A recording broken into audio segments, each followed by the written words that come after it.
So the anniversary of 9/11 has come and gone without much fanfare this time because all of our attention instead is on my Charlie Kirks. Yes, my Charlie Kirks, this is what we're supposed to be paying attention to, whether you are a regular normie who believes the news or you are awake and your eyes are open now and you can see that this event is in fact a hoax and nobody died, nobody got hurt. Nobody died, nobody got hurt. Nobody died, nobody got hurt. Nobody died, nobody got hurt. And before we move on, I do just want to say for the benefit of the YouTube algorithms that I believe this event is 100% real and my heart goes out to the families. What the fuck are you talking about? But before we get on to any of that, I've got some wonderful news I'd like to share with you. While everybody else was arguing about my Charlie Kirks and was it real or was it fake, is it a bad thing or a sad thing or a good thing or any of this stuff, while everybody else was distracted with my Charlie Kirks,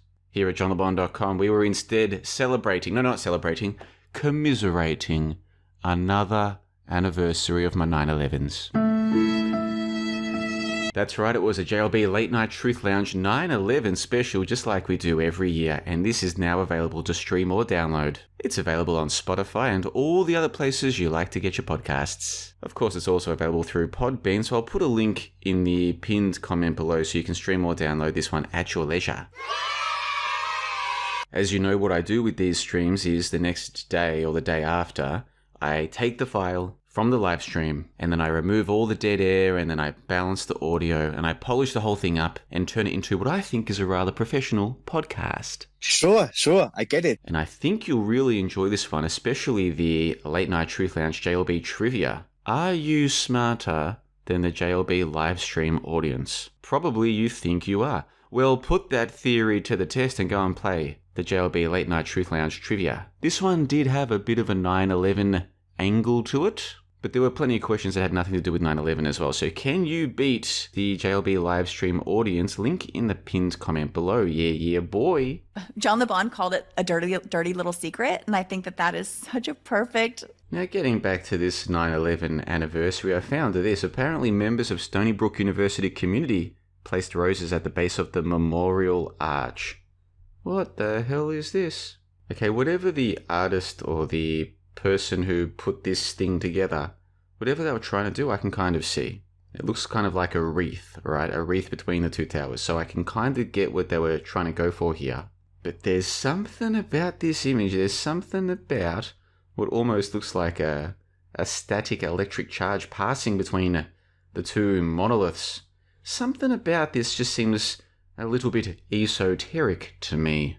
But yeah, so anyway, most people didn't care about the 9/11 anniversary because we're meant to be talking about my Charlie Kirks. Charlie Kirk shooting suspect had very different ideology than conservative family. Utah governor says. Spencer Cox said suspect had been radicalized and was in relationship with person transitioning from male to female. Wow, this story really does hit all the key points to get the hive mind buzzing, doesn't it? You've got the so-called conservative dude who likes to troll the liberals on university campuses. You have an assassination. You've got a suspect who is either LGBTIQ plus whatever, or their partner is. You've got the crazy progressives on my Twitters and elsewhere saying that they support this kind of political violence. And then you've got the anti-woke crowd saying, oh my god, I can't believe they're saying these horrible things about this dead person. And then of course you've got the so-called awake people on the internet saying, this is definitely fake, 100% certain, it's a hoax. And then I come along and I'm like, okay, when you say it's definitely a hoax, why are you so certain? Because it's on the TV. If it's on the TV, it must be a hoax. And I'm like, okay then, well what about the weather report? If they say that it rained in your city today, are they lying about that? Oh, no, the weather, that part's, they tell the truth about that sometimes.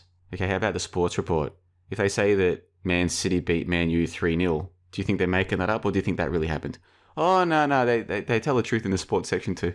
Okay, how about those bushfires in Australia that was worldwide news back in like 2019? Do you think they just made up the bushfires?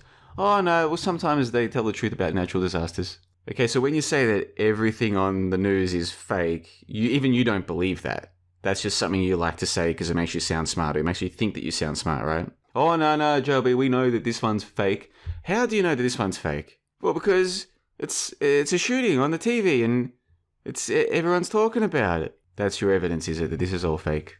Okay, well then you know what you need to do. You need to spend the next few days or weeks talking about it, getting news updates about it on my Twitters and elsewhere, because that's what news junkies do. They follow the news very closely.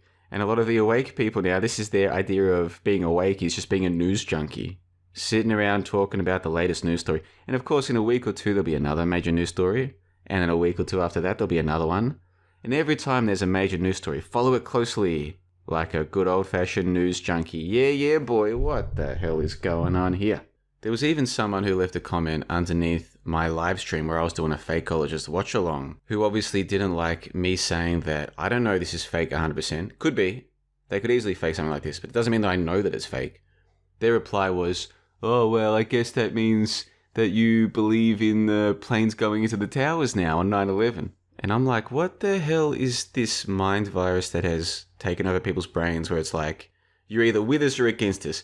You're either with us saying that every news story is fake, even though we fully admit that some of them aren't fake, but we're going to pick and choose which ones are definitely fake, and you're either with us or you're with the normies. I'm telling you folks, something weird is going on out there. This place ain't the way it used to be back 10, 11, 12 years ago when I first got into it. The critical thinking has disappeared, it's been taken over by dogma, and people saying you're either with us, the auto hoaxes, or you're against us. I'm like, well, I'm not with you or against you. Yes, you are. You're either with us or against us. Make up your mind, JLB. Well, I have made up my mind. Dogmatic people are generally retarded, and that could include you. No offense. Now, I do spend just a little bit of time talking about this on the latest JLB Late Night Truth Lounge, but the vast majority of this show is about the trivia. It's about my 9/11s. And I think if you haven't listened to it already, it's time that you do. You're going to really enjoy it. Now, one more thing.